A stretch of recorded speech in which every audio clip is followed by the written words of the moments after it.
Hello friends, my name is Dr. Sanjay, faculty at Dr. Namita S Academy। और ये हमारी today's important topic series चल रही है जिसमें हम डेली 2 टॉपिक्स डिस्कस करते हैं प्री और मेंस के हिसाब से, जो कि रिसेंट न्यूज़ में भी होते हैं और इम्पोर्टेंट भी होते हैं। तो आज जो हम 2 टॉपिक डिस्कस करने वाले हैं वो एंटी माइक्रोबियल रेजिस्टेंस है, और जो नेक्स्ट टॉपिक होगा क्लिनिकल ट्रायल्स पे होगा।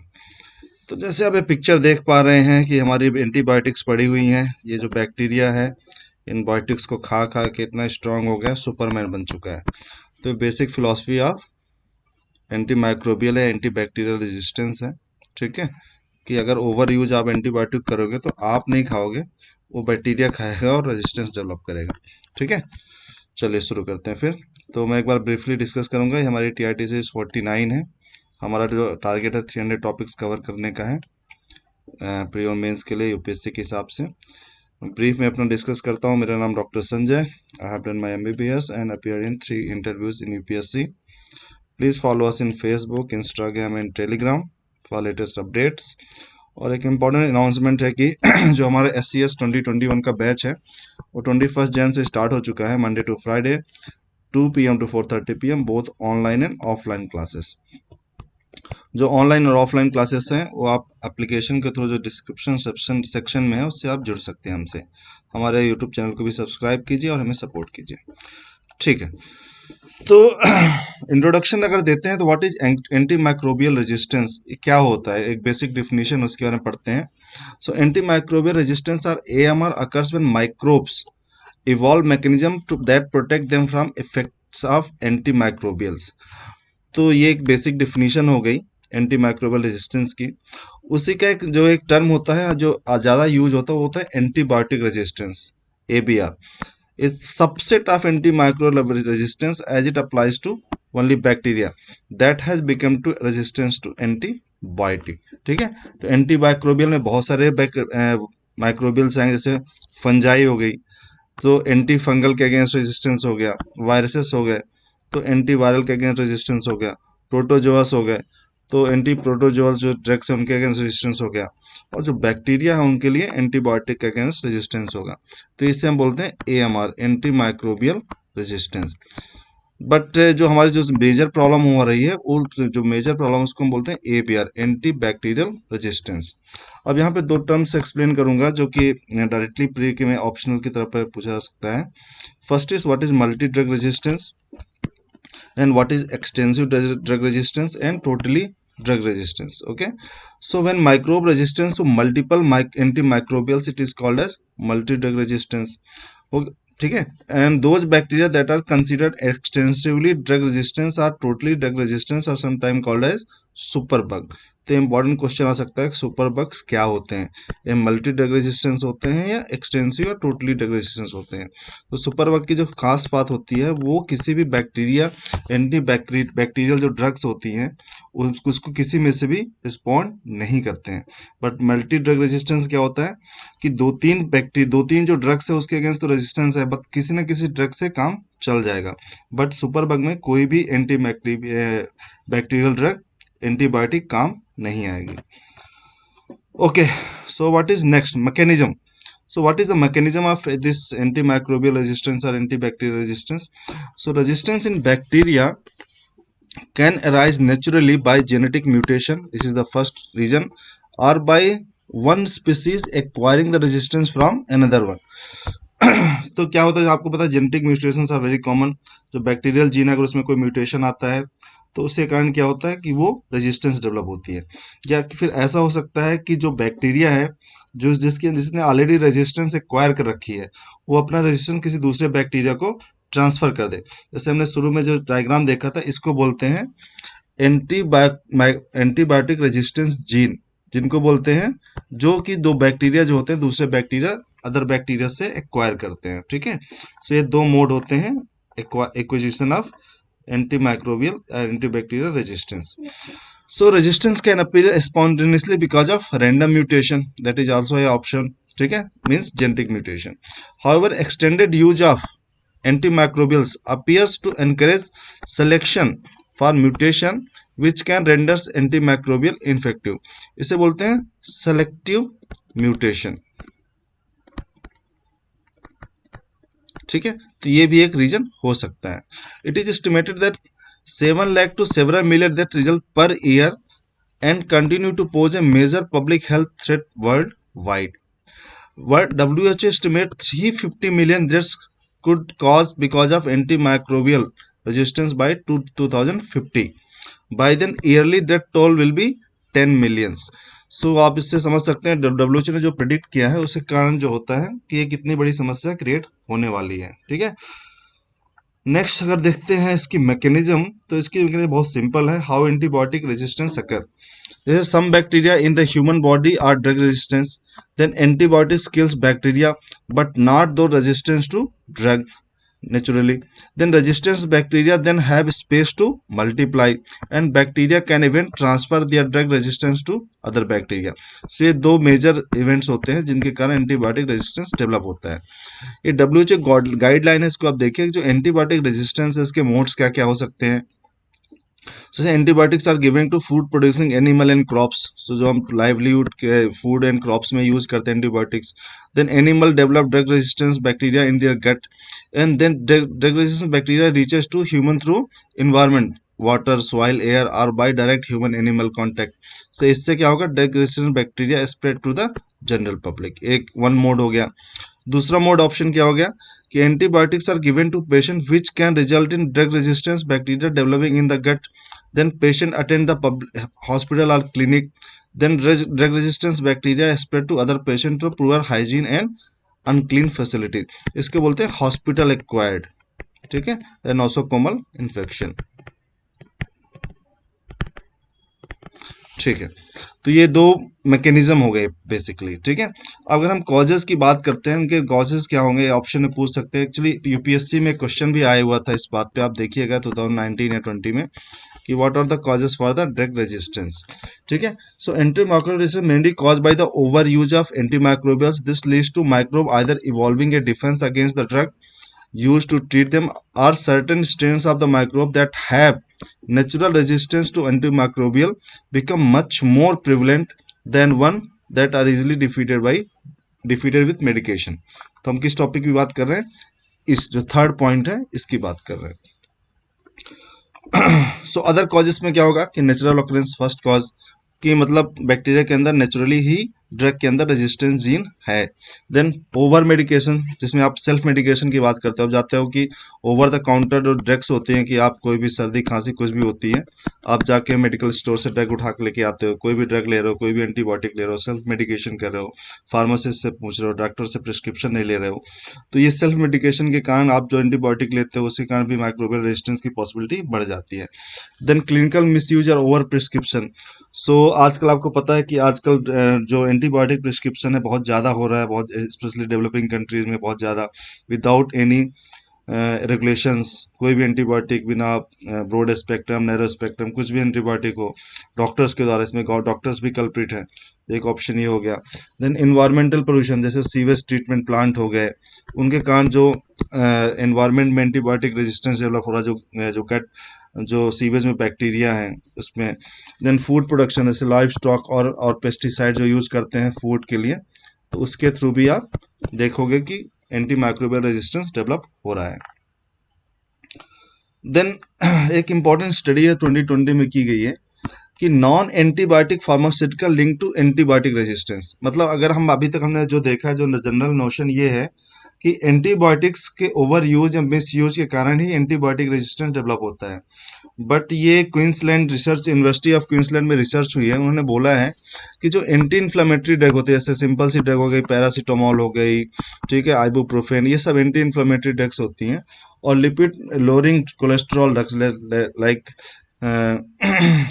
जो ड्रग्स होती हैं, जो जैसे कि हार्ट पेशेंट को आप प्रिस्क्राइब करते हो, इसके कारण they can accelerate the spread of antibiotic resistance. ये एक स्टडी है, तो इस पे भी एक अगर ऑप्शन आता है तो इसको भी ध्यान पे रखना है आपको कि सिर्फ एंटीबायोटिक नहीं, अदर जो एंटी इन्फ्लेमेटरी और लिपिड लोअरिंग कोलेस्ट्रॉल ड्रग्स हैं वो भी इन्वॉल्व हो सकती हैं। ओके, अगर हम प्रिवेंशन की बात करते हैं तो आप एंटीबायोटिक रेजिस्टेंस को कैसे प्रिवेंट कर सकते हो डेवलप करने में। तो ये इंपॉर्टेंट है ड्यूरेशन ऑफ एंटीबायोटिक्स। ऐसा नहीं कि आप अनयूजली प्रोलॉन्ग टाइम के लिए लो। अगर 3 डेज का कोर्स है, 5 डेज का कोर्स है, उस हिसाब से आप एंटीबायोटिक कंज्यूम करो। ओवर यूज नहीं होना चाहिए।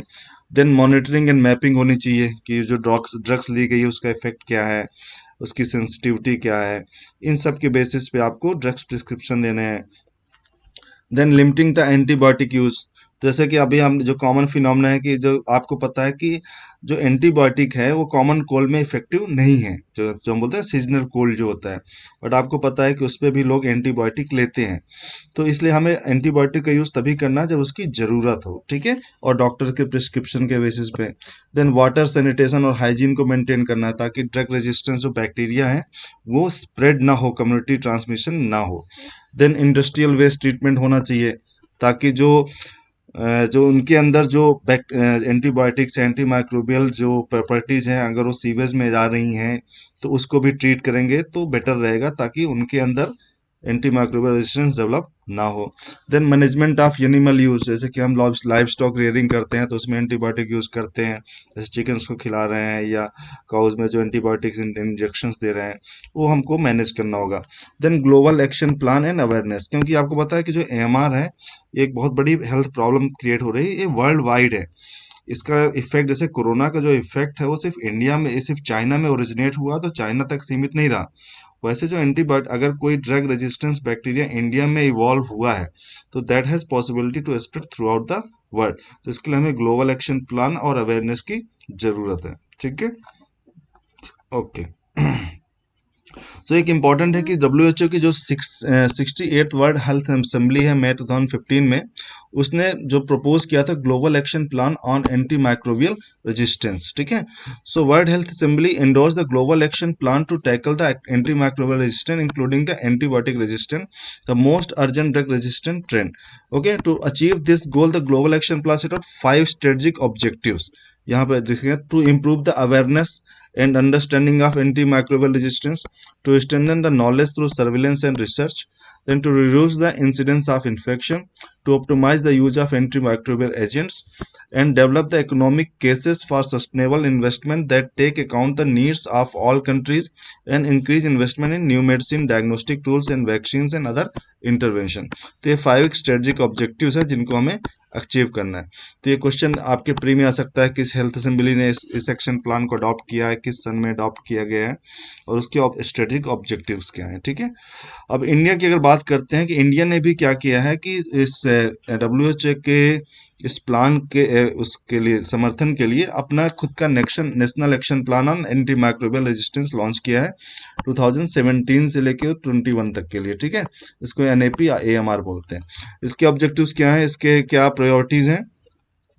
Same, improve the awareness and understanding of AMR through effective communication, education, and training, strengthening the knowledge, evidence through surveillance, then reduce the incidence of infection through effective infection prevention control, optimize the use of antimicrobial agent health in animals and food, promote the investment for AMR activities, research and innovations, and strengthen India's leadership in on AMR. So India ने भी इस direction में काम किया। तो pre में question आ सकता है कि और ये मिनिस्ट्री ऑफ हेल्थ कोऑर्डिनेट कर रही है, ठीक है। जो अगला टॉपिक आएगा तो ये इसके 6 ऑप्शन, आप इसको ऐसे कर सकते हैं, awareness and understanding, knowledge and evidence, infection prevention and control, optimise use, innovation and R D and leadership. तो जो 6 पॉइंट है मैंने यहाँ पे इसलिए लिखे हैं कि अगर आपसे कोई पूछता है कि how to tackle antibiotic resistance in general, तो आप इन सारे पॉइंट्स को ऐड कर सकते हो कि अगर आपको एंटीबायोटिक रेजिस्टेंस है, एंटी माइक्रोबियल रेजिस्टेंस को आपको हैंडल करना है तो आपको अवेयरनेस और अंडरस्टैंडिंग बढ़ानी पड़ेगी, नॉलेज एंड एविडेंस बढ़ाना पड़ेगा, इन्फेक्शन प्रिवेंशन एंड कंट्रोल करना पड़ेगा, optimal use of antibiotic anti microbial करना होगा, इनोवेशन एंड रिसर्च डेवलपमेंट में खर्च करना होगा, और अपने को लीडरशिप पोजीशन लेनी पड़ेगी। सो ये आपके जनरल पॉइंट्स भी बनते हैं अगर एंटी माइक्रोबियल रेजिस्टेंस में मेंस में क्वेश्चन आता है तो, ठीक है। ये प्री के लिए इंपॉर्टेंट है। मेडिसिन विथ रेड लाइन, इसे रेड लाइन कैंपेन बोलते हैं। On the step should be consumed only with the doctors. So ये जो रेड लाइन दिख रही है, अगर आपके इस टाइप में किसी भी मेडिसिन में इस तरह की रेड लाइन होती है, इसका मतलब होता है कि ये मेडिकल प्रिस्क्रिप्शन ओनली ड्रग्स हैं। इनको पहले H1 ड्रग्स भी बोलते हैं। ठीक है। तो ये हमारा एंटी माइक्रोबियल एंटीबायोटिक रेजिस्टेंस का टॉपिक कंप्लीट हुआ है। और इसके अलावा भी आपको बहुत सारी चीज़ें पढ़नी होंगी। These are not the sufficient one. आपको और भी रिवीजन करना होगा और रिसर्च करनी होगी क्या क्वेश्चंस आ सकते हैं। चलिए जो अगला टॉपिक है वो क्लिनिकल ट्रायल से लेके।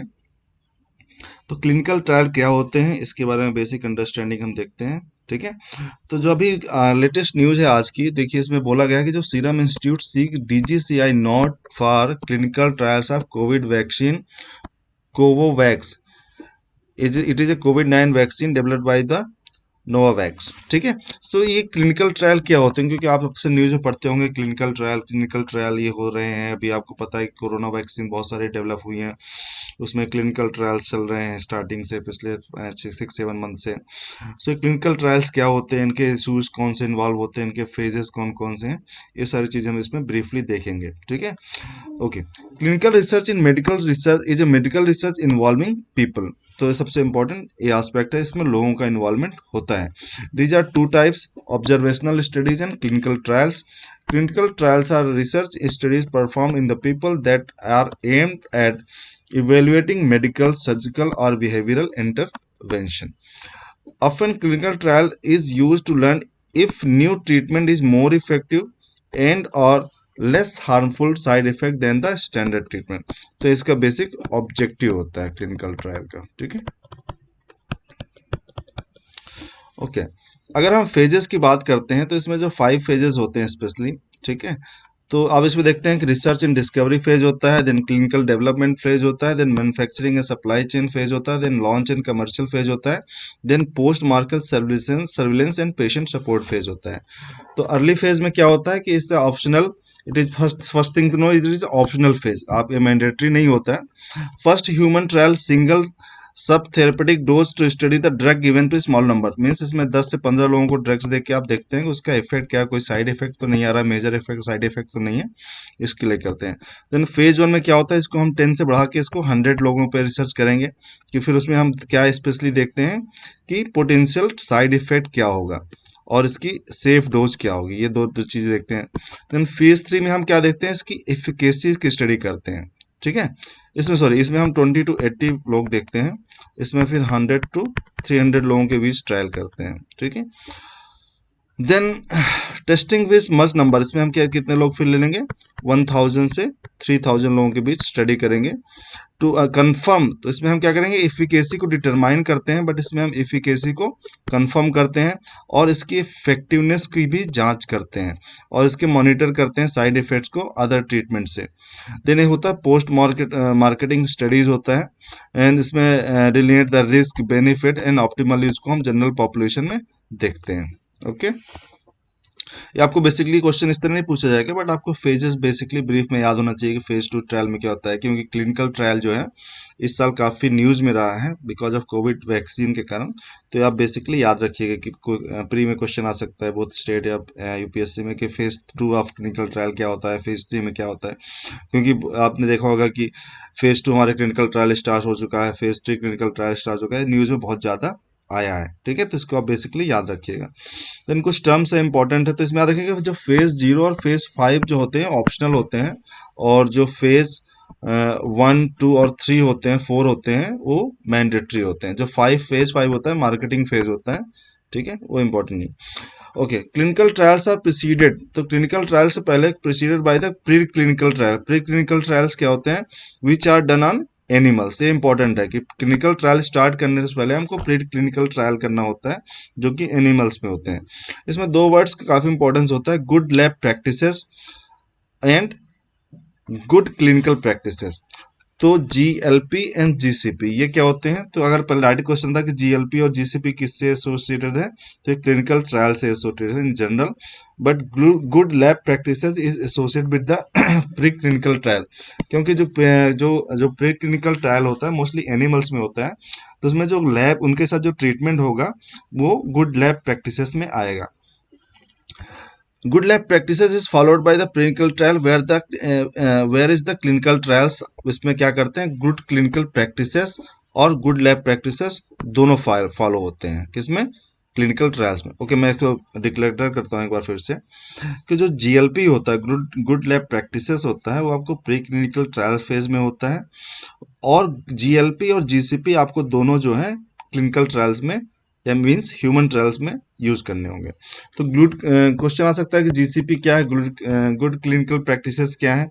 It is a international quality standard which government can then transport into regulation for clinical trials involving the human subject. ये आपको याद रखना है, इन वर्ड्स को याद रखिएगा कि ये क्लिनिकल ट्रायल से एसोसिएटेड है। अगर हम रेगुलेशंस की बात करते हैं कि स्पेशली इंडिया के कॉन्टेक्स्ट में, तो एक इंडिया को कौन रेगुलेट करता है क्लिनिकल ट्रायल्स को, ठीक है। जैसे आपने एफडीए का नाम सुना होगा कि एफडीए ने नोट दिया है इस पर्टिकुलर ड्रग को। तो एफडीए जैसे यूनाइटेड स्टेट में FDA food and drug administration होता है, उसका जो काउंटर पार्ट है इंडिया में वो है CDSCO, central drug standard control organisation, ठीक है। ये इंपॉर्टेंट है, क्वेश्चन आ सकता है डायरेक्टली कि एफडीए का काउंटर पार्ट क्या है, वो CDSCO है। उसके बाद थोड़ा हम डिटेल में देखते हैं कि central drug standard control organisation is India national regulatory body for pharmaceutical and medical devices. तो इसमें फार्मास्यूटिकल और मेडिकल डिवाइसेस दोनों कंट्रोल होती है। It serves a similar function to FDA of the United States. Within the CDSO अगर particular जाएं तो एक DCGI, drug controller general of India होता है, regulate the pharmaceutical and medical devices and is positioned within the Ministry of Health and Family Welfare, ठीक है। तो ministry of health and family welfare के अंदर आते हैं, और specially DGI is advised by the drug technical advisory board and drug consultative committee. So ये दो बोर्ड है, एक बोर्ड है और एक कमेटी है, और DCGI जो drug controller general of India है उसको एडवाइज करते हैं, और ये divided into the zonal office. Each one carries out pre-licensing, post-licensing inspection, post-market surveillance, and drug recalls whenever necessary. CDSCO plans to open an internal office in the Beijing। Question आ सकता है कि CDSCO का next international office कहाँ पे proposed है, वो है बीजिंग चाइना में। सो CDSO के जो 5 डिवीजन है कौन कौन से, क्वेश्चन आ सकता है कि CDSCO के अंदर डिवीजन क्या है। तो पहला डिवीजन है bioavailability and bioequivalence, then new drug discoveries के बारे में, then medical device and diagnostics के बारे में, then DTAB and DCCC means drug technical advisory board and drug consultative committee, then import and regulation of drug, then biological aspect, then cosmetic and then clinical trials. तो ये अपने लिए important है। Okay, then अब basically अगर mains के हिसाब से देखें, जो मेंस के हिसाब से कंसर्न है कि what are the issues associate with the clinical trials specially in India, ठीक है। तो इसमें जो 4 मेन एस्पेक्ट है, इथिकल एस्पेक्ट है, सेफ्टी एस्पेक्ट है, इकोनॉमिक्स एस्पेक्ट है और डाटा मैनिपुलेशन एस्पेक्ट है। इथिकल एस्पेक्ट में क्या होता है, गवर्नेंस, कि आप इसको कैसे गवर्न करो, कोई फ्रॉड ना हो। देन स्टडी पार्टिसिपेंट्स राइट्स, जैसे कि जो जो ह्यूमन पार्टिसिपेशन है उनके राइट्स, क्योंकि किसी की अगर डेथ हो जाती है, कोई डिसेबिलिटी होती है, या इसको हम बोलते हैं SAE, सीवियर एडवर्स इफेक्ट किसी को होता है, तो आप उसको कैसे कंपनसेट करोगे, ठीक है। देन बात होती है कि वनरेबल पॉपुलेशन की, जैसे पुअर, हमारे पुअर्स को हमेशा टारगेट किया जाता है क्लिनिकल ट्रायल्स के लिए, ठीक है, क्योंकि वो अफोर्ड नहीं कर सकते, स्पेशली मनी को लूर करने के लिए, और विदाउट नॉलेज उनको इन्वॉल्व किया जाता है क्लिनिकल ट्रायल्स में। तो ये सारे एस्पेक्ट जो हैं इसके एथिकल एस्पेक्ट है। Then safety, then responsibility for safety of the subject in the clinical trial, एक इंपॉर्टेंट है कि अगर क्लिनिकल ट्रायल के दौरान, क्योंकि ड्रग अभी वो अप्रूव नहीं हुई है, अगर किसी की डेथ हो जाती है या सीरियस एडवर्स इफेक्ट होता है, तो उसकी सेफ्टी कैसे रखी जाएगी, उसको कैसे ट्रीट किया जाएगा, इसके बारे में एक इशू है।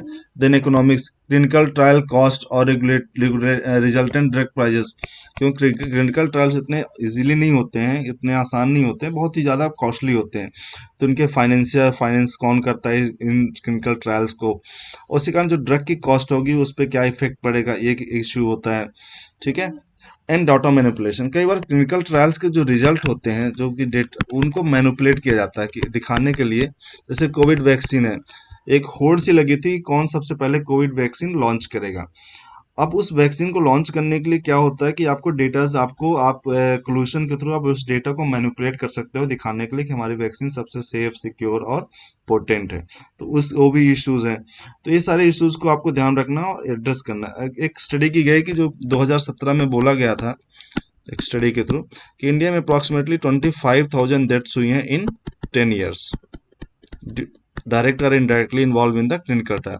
मीन्स 2007 से लेकर 2017 तक कम से कम 25,000 इंडियंस की डेथ हुई है ड्यू टू क्लिनिकल ट्रायल्स। तो एक इम्पॉर्टेंट एस्पेक्ट है। और एक एस्पेक्ट इसमें आप डिस्कस कर सकते हो कि जैसे कि इंडिया में पॉवर्टी बहुत ज़्यादा है, ठीक है, रेगुलेशन इतना स्ट्रांग नहीं है, ठीक है। तो ये जो इश्यूज हैं, एक रेगुलेटरी एस्पेक्ट भी आप इसमें डाल सकते हो कि हमारा जो रेगुलेशन है वो तो सेटअप तो है बट वो एफडीए जैसा स्ट्रांग सेटअप नहीं है जो यूएस के एडमिनिस्ट्रेशन है। दूसरे कारण क्या होता है कि इंडिया में क्लिनिकल ट्रायल्स होते हैं और अनएथिकल प्रैक्टिसेस होती हैं, तो जिसके कारण लोगों की डेथ भी होती है, फिर इनको कंपनसेशन नहीं मिलता है, ठीक है। तो ये सारे इश्यूज आपको ध्यान में रखने हैं। तो ये हमारा जो टॉपिक था 50th टॉपिक था क्लिनिकल ट्रायल का, ये हमने 50th टॉपिक था। हमने 50 टॉपिक कवर कर रखे हैं अभी टीआईटी सीरीज के अंदर। टुडेज इंपॉर्टेंट टॉपिक सीरीज जो हमारी चल रही है, हमारा 300 टॉपिक कवर करने का एम है कि हमको 300 टॉपिक्स कवर करने हैं मेंस के हिसाब से बेसिकली, बट वो प्री के लिए भी इम्पोर्टेंट होते हैं, ठीक है। तो थैंक यू वेरी मच हमारे साथ जुड़ने के लिए। Again my name is doctor Sanjay, faculty at doctor Amita IAS academy. और अगर आपको लगता है कि बेनिफिशियल है, इंपॉर्टेंट आपके लिए, तो प्लीज़ हमारे चैनल को सब्सक्राइब कीजिए और हमें ग्रो करने में हेल्प कीजिए। चलिए थैंक यू। नेक्स्ट टॉपिक के लिए अगली बार मिलते हैं फिर।